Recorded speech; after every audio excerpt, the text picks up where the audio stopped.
नमस्कार, कानपुर वार्ता में आपका स्वागत है। मैं हूँ आलोक पाल। कृपया इस चैनल को देखिए, लाइक कीजिए, शेयर कीजिए और सब्सक्राइब ज़रूर कीजिए। दिल्ली चुनाव अब लगातार चर्चा में बना हुआ है और चुनाव की सरगर्मियाँ बढ़ती जा रही हैं। इस बीच ऐसा देखने को मिला है कि जैसे राहुल गांधी के दिमाग की बत्ती जल गई हो। ऐसा मैं क्यों कह रहा हूँ? उसके पीछे कारण है, अगर आप पिछले 2-3 दिन में हुई घटनाएँ आप देखेंगे जो कांग्रेस के अंदर हुई हैं, तो आपको लगेगा कि अब शायद राहुल गांधी इस बात को लेकर के कन्विंस हो पाए हैं कि उन्हें आम आदमी पार्टी के खिलाफ भी बोलना चाहिए या जो भी क्षेत्रीय दल हैं, उनके खिलाफ उसे अब खड़ा होना होगा। अगर कांग्रेस को सरवाइव करना है, देश की प्रमुख पार्टी बने रहना है, मुख्य विपक्षी दल के साथ-साथ अगर सत्ता का दावेदार भी होना है, तो उसे अपने पैरों पर खड़ा होना पड़ेगा। ये जो उसने बैसाखियाँ ले रखी हैं, उनको छोड़ना पड़ेगा। अभी पिछला वीडियो जब मैंने राहुल गांधी के बारे में बनाया था, तो मैंने कहा था कि राहुल गांधी ने दिल्ली में केजरीवाल के सामने सरेंडर कर दिया है। लेकिन अगर आप पिछले 2 दिन की घटनाएँ देखेंगे, तो 2 दिन की घटनाओं से आपको लगेगा कि शायद कांग्रेस ने अपना प्लान फिर से चेंज किया है। इसको अगर आप शुरू से समझने की कोशिश करें, तो आप देखेंगे कि संदीप दीक्षित और अजय माकन ने जब चुनाव प्रचार की शुरुआत की और एक प्रेस कॉन्फ्रेंस की, तो उसमें आम आदमी पार्टी को निशाने पर लिया था।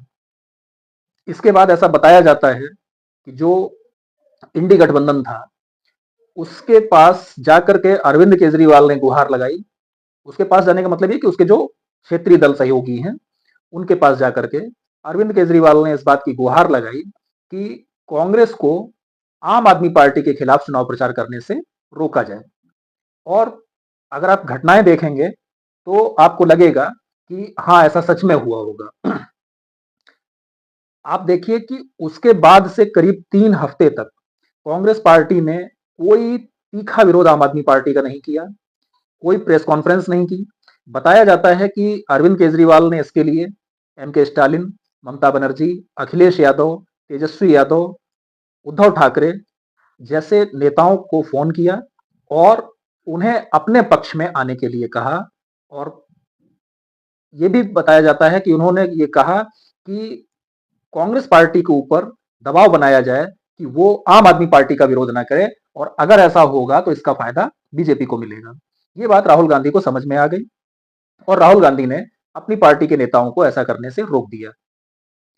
लेकिन अब जबकि लगभग लगभग सभी क्षेत्रीय दल, चाहे वो शिवसेना यूबीटी हो, चाहे वो टीएमसी हो ममता बनर्जी की, चाहे वो आरजेडी हो तेजस्वी यादव की, चाहे समाजवादी पार्टी के अखिलेश यादव हो, तो इन लोगों ने जिस तरीके से दिल्ली में अरविंद केजरीवाल के फेवर में बात की, बयानबाजी की, उसके बाद कांग्रेस के जो दिल्ली के नेता हैं, जो पंजाब के नेता हैं, जो गुजरात के नेता हैं, वो राहुल गांधी को ये समझाने में कामयाब रहे कि अगर इस तरह से हम चलेंगे तो हम खत्म हो जाएंगे।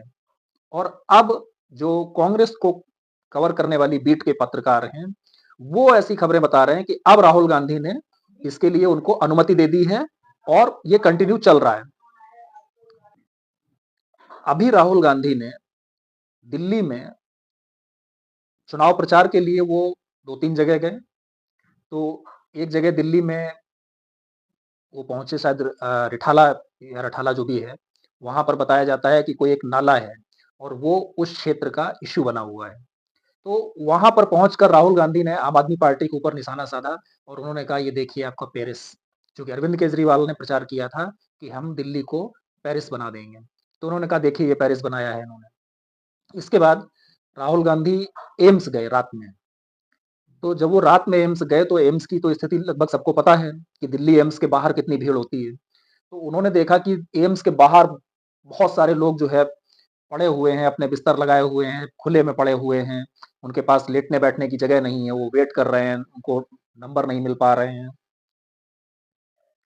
तो वहाँ पर जिस तरह की भीड़ होती है, लोगों को जो असुविधाएँ होती हैं, उसको लेकर के वो लोगों से मिले। डॉक्टर्स लंबे-लंबे समय दे देते हैं, लोगों के नंबर नहीं लगते लंबे समय तक। तो उन्होंने उस पर जो है टिप्पणियाँ की। उन्होंने कहा देखिए लोग यहाँ खुले में पड़े हुए हैं, ना कोई आग की व्यवस्था है, ना रैन-बसेरों में कोई जगह है। रैन-बसेरों और वहाँ अस्पताल के बाहर जो गंदगी वगैरह थी, उसको लेकर के भी उन्होंने कई सारी टिप्पणियाँ की। इसके बाद आज एक बिहार की भी घटना हुई है। बिहार में राहुल गांधी ने एक रैली की है। उसमें बताया जाता है कि आरजेडी जो है, वो उसके साथ नहीं खड़ी हुई है। अब उसका क्या होगा वो आगे देखा जाएगा, क्योंकि बात दिल्ली की हो रही है। तो आज ये हुआ है कि संदीप दीक्षित ने दोबारा से आज एक प्रेस कॉन्फ्रेंस की और उस प्रेस कॉन्फ्रेंस में उन्होंने एक लंबी प्रेस कॉन्फ्रेंस थी, तो उसमें उन्होंने बहुत सारे आंकड़े निकाल करके दिए कि अगर अरविंद केजरीवाल चाहते, तो बहुत सारे काम कर सकते थे। वो पिछले 10 सालों से लगातार केवल और केवल आरोप-प्रत्यारोप की राजनीति कर रहे हैं। उन्होंने कोई काम नहीं किया है। इसके लिए उन्होंने बताया कि किस तरीके से उनकी माताजी जो शीला दीक्षित मुख्यमंत्री थी दिल्ली की, उन्होंने किस तरह से इंफ्रास्ट्रक्चर डेवलपमेंट किया, किस तरह से उन्होंने जो डीज़ल बसेस थी, उनको सीएनजी में बदला, किस तरह से उन्होंने फ्लाईओवर्स बनाए। तो वो पॉल्यूशन को लेकर, इंफ्रास्ट्रक्चर को लेकर बहुत सारी बातें उन्होंने कही। आप संदीप दीक्षित का वीडियो देख सकते हैं।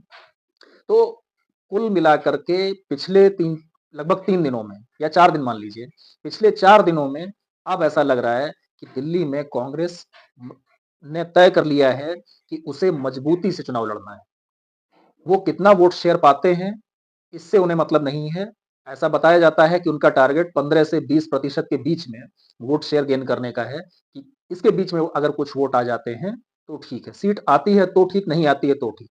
कुल मिलाकर के कि कांग्रेस ने जो एक नीति बना रखी थी कि वो बीजेपी को हराने के लिए कहीं भी कुछ भी करेगी, उससे अब शायद वो पटरी से उतर गई है। लेकिन यहाँ पर एक दिक्कत ये है कि कांग्रेस पार्टी सर्वाइव तभी कर पाएगी जब दिल्ली का और पूरे देश का मुसलमान उसके साथ जुड़ेगा। अगर मुसलमान कांग्रेस पार्टी के साथ आंख बंद करके नहीं जुड़ता, आंख बंद करके जुड़ने का मतलब ये कि वो ये तय नहीं करता कि उसे बीजेपी के अगेंस्ट वोट करना है और जो पार्टी बीजेपी को हरा रही होगी उसको वोट करना है, तो कांग्रेस सर्वाइव कर जाएगी। और अगर वो अपनी उसी नीति पर चलता रहा जिस पर वो पिछले बहुत कई दशकों से चल रहा है कि जो पार्टी बीजेपी को हराएगी उसको हमें वोट करना है, तो फिर ये संभव नहीं होगा। अब देखना ये होगा कि कांग्रेस इस पर कितनी मेहनत करती है और किस हद तक मुसलमानों को कन्विंस कर पाती है। अगर दिल्ली का मुसलमान इस बात से कन्विंस हो गया कि आज नहीं तो कल बीजेपी को अगर कोई हराएगा तो केवल कांग्रेस, तब तो कांग्रेस सर्वाइव कर पाएगी, अन्यथा नहीं कर पाएगी। और अगर ऐसा होता है तो आप ये भी तय मानिए कि दिल्ली में आम आदमी पार्टी चुनाव हारेगी, क्योंकि बीजेपी के पास अपना एक वोट बैंक पक्का है, जो उसका 35-36% के आसपास रहता है। और जो एंटी इनकम्बेंसी का कुछ वोट है, वो भी वो ले जाएगी। वो इसलिए ले जाएगी कि जो एंटी इनकम्बेंसी का वोट होता है, वो आम तौर पर उस पार्टी के पक्ष में जाता है, जो पहले वाली पार्टी यानी कि सत्ताधारी पार्टी को हराने की स्थिति में होता है। इसे फ्लोटिंग वोट कहा जाता है।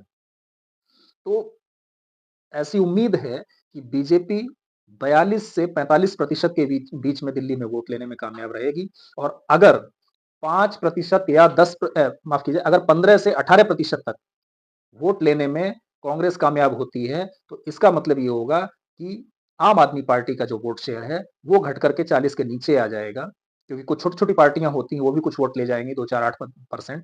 तो वो जो वोट शेयर है, वो घट करके 40 के नीचे आ जाएगा और 40 के नीचे आते ही आम आदमी पार्टी की जीत की कोई संभावना नहीं रहेगी। लेकिन अगर मुसलमान इस बात से कन्विंस नहीं हुआ, तो मैं पहले भी कह चुका हूं, अभी भी कह रहा हूं कि सीटें तो उतनी नहीं आएंगी आम आदमी पार्टी की, लेकिन आम आदमी पार्टी की सरकार आने से बीजेपी नहीं रोक पाएगी। आज की वार्ता में इतना ही। कमेंट के माध्यम से आप अपनी बात रख सकते हैं। आपसे एक बार फिर से अनुरोध है कि कृपया इस चैनल को देखिए, लाइक कीजिए, शेयर कीजिए और सब्सक्राइब जरूर कीजिए। बहुत बहुत धन्यवाद। नमस्कार।